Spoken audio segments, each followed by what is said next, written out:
Incoming transmission. Incoming transmission. Incoming transmission. Incoming transmission. Data connection established. Hello guys. Welcome to CodersClan. How are you all? Hope you all are fine. In this video I'm gonna show you how to code HCF and LCM finder using Python. This code can be logical. I will try my best to make you understand this code. So without wasting the time, let's start.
Done, this was the code.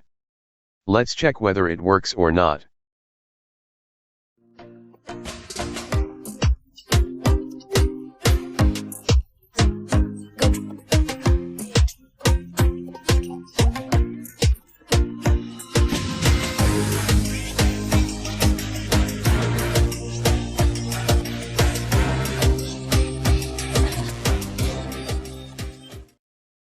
That's all for today. Thanks for watching the video. If you enjoyed it, please do like and share the video, and also please subscribe the channel, so that you can view my all videos. Goodbye.